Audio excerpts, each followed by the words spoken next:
These are my 7 income streams at age 35. 2 of these you can do with no audience, 4 of them are passive, and 6 can be done with no money, so listen up. They come from a mix of investing, at one point freelancing, and now multiple income streams from my other YouTube channel. I'm Carolyn and I'm a 6-figure laid-back entrepreneur.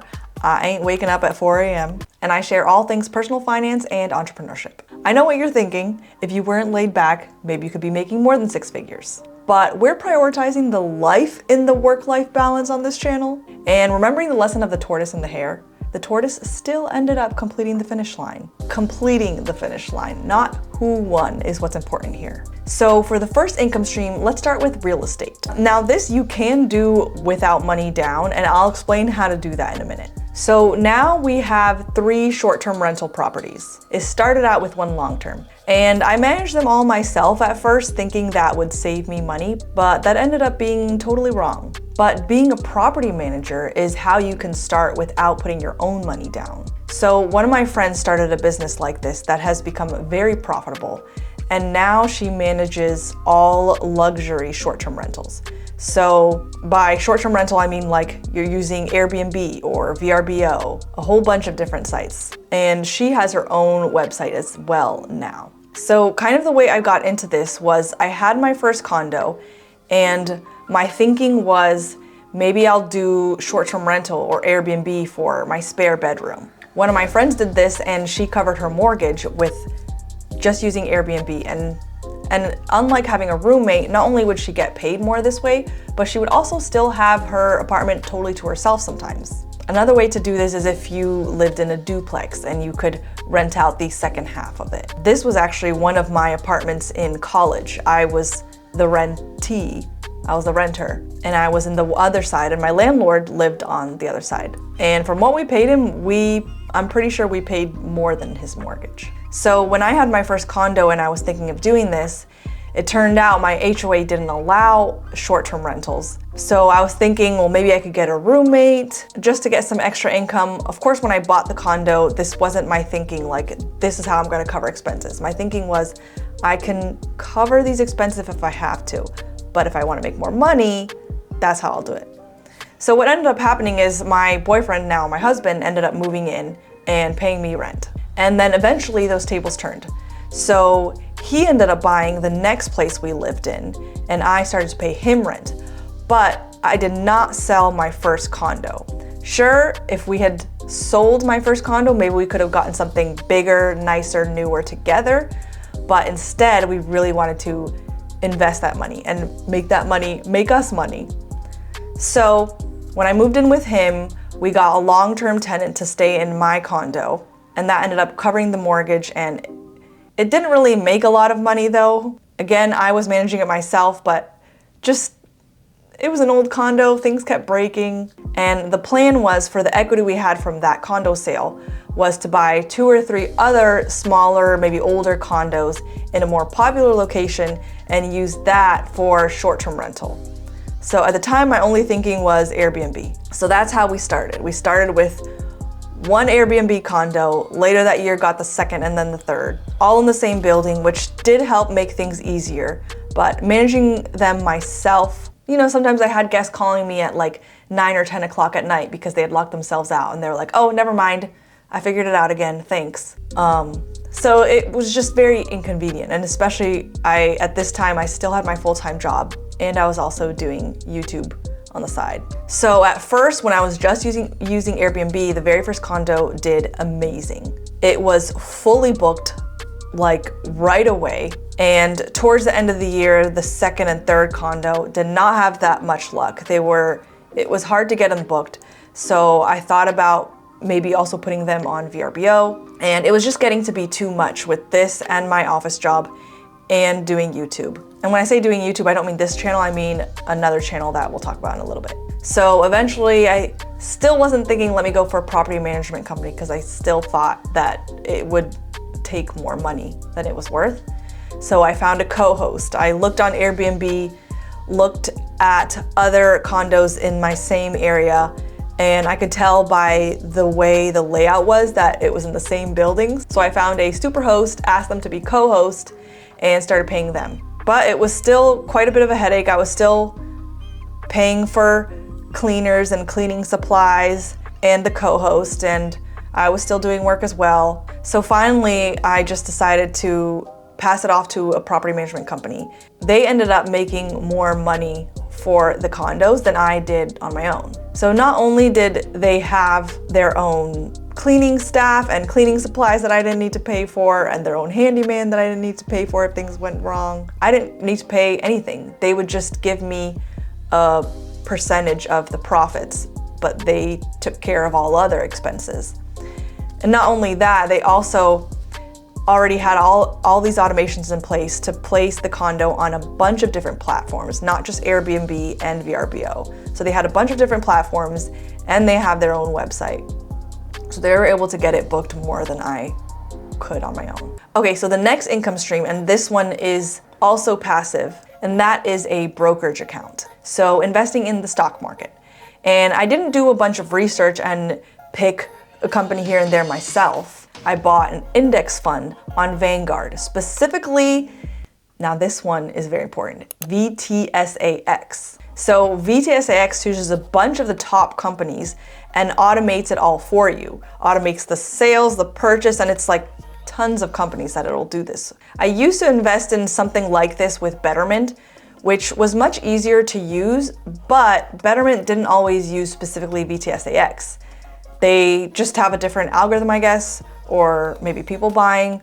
So, but I found that after having Betterment for several years and then moving to Vanguard and using VTSAX, the return has been higher. Cody made a video on this channel explaining more about VTS specifically, so I'll link to that video down below. Third income stream is I also have an IRA account in Vanguard.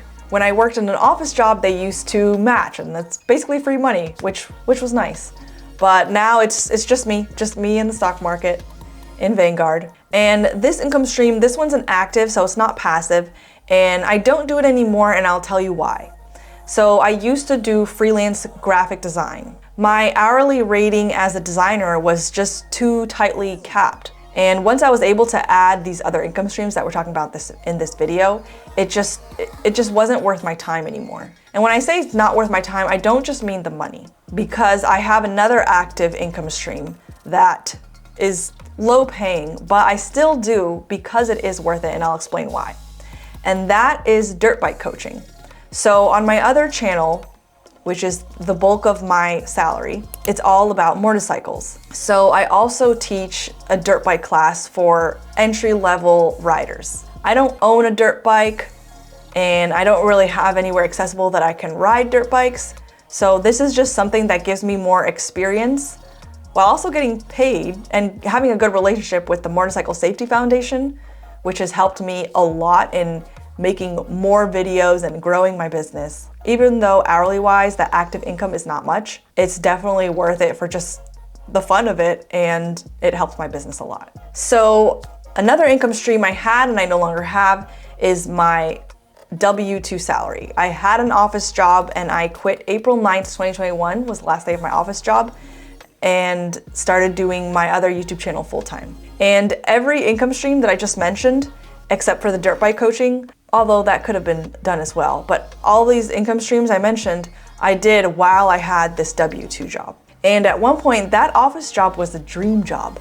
I was designing home and holiday decor products for companies like Dillard's, TJ Maxx, Francesca's, boutique shops, selling in mass production. And before that, I was doing holiday gift wrap and accessories for companies like Target, Five Below, Walmart, TJ Maxx. Like, it was just fun. It was a cool office job. But at the end of the day, it was still an office job. And my salary was capped. Each year I could work as hard as possible, and even that raise is very capped. This is why I love entrepreneurship, because there is no cap to your salary other than your resourcefulness. So to give you an idea of what that job paid and what it cost to get there, so I went to art school. It was a $250,000 education, $250,000, and when I graduated, my first salary was $35,000 in 2012. And for the next 8 years, my income slowly increased until I quit my job in 2021. And it was at about $55,000, which is still actually below average income in US. And I was basically averaging about a 3% raise each year. And YouTube, I paid $5,000 for a 2-month course that is Channel Jumpstart by Derral Eves. And that $5,000 took my channel from about 48K in revenue that had been plateaued there for several years to 150K in 3 years, averaging about a 30% increase in revenue every year since taking the course. That to me looks like I got a better deal than with the college education. So now we're getting into my next income streams that come from YouTube. And this channel is actually not monetized yet, so I'm not talking about any of the income streams from this channel specifically. This is my husband's channel that I've taken over. He stopped posting videos so he could just focus entirely on the budgeting software he built. But he has some excellent budgeting and financial advice that took me from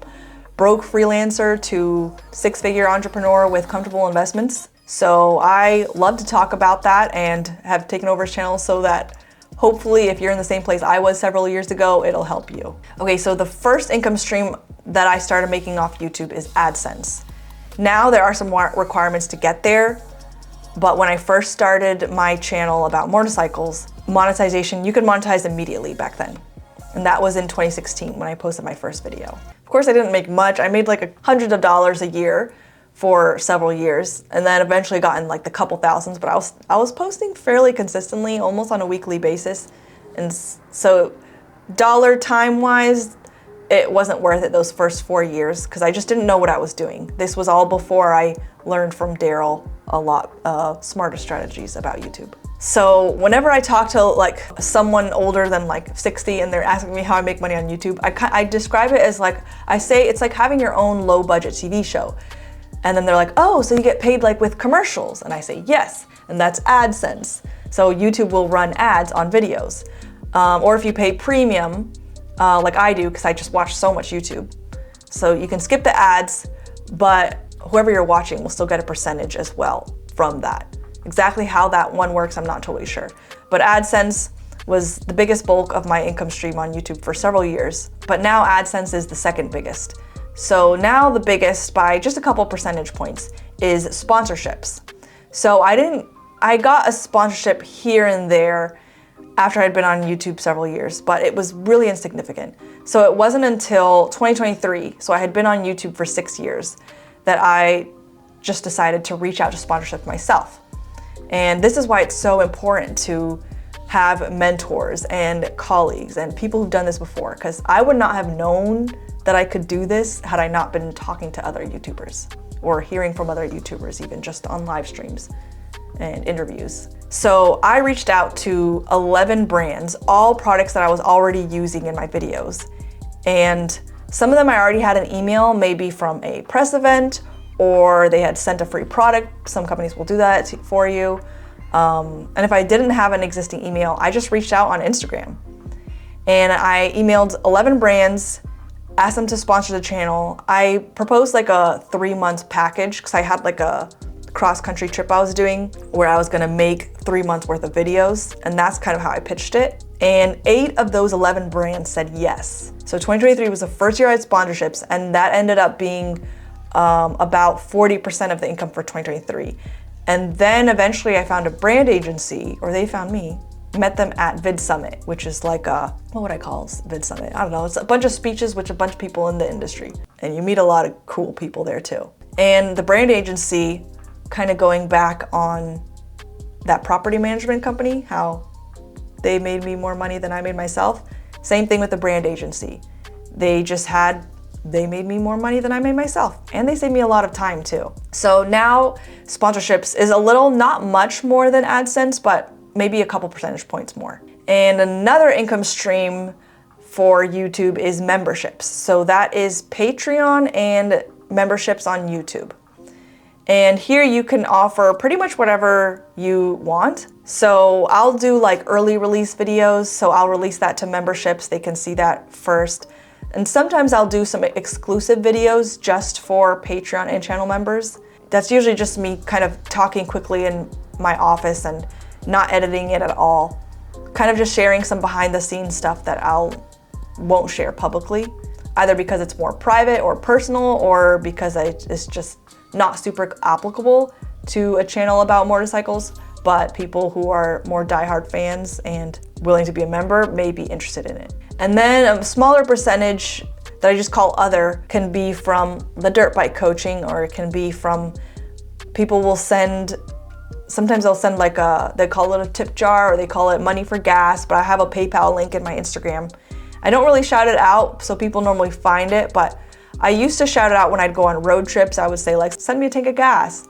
And it'd be pretty significant what people would send for that. But I don't do that anymore now that I have some of these other income streams. It just feels weird to shout it out, so I just leave it there. If people want to find it, they can find it themselves. So this year I plan to add 1, possibly 2 more income streams that have historically been the largest for others in the industry. So once I launch those, I'll be sure to make an updated video on this, and you can hold me to it and see if I fail or not. If you want to make sure to protect your income streams wherever you are in your journey, don't make the common money mistake I made that led me to run out of money. But then, because of the valuable principles we teach on this channel and a whole lot of luck, was still able to reach 1 million in net worth. Check that out right over here.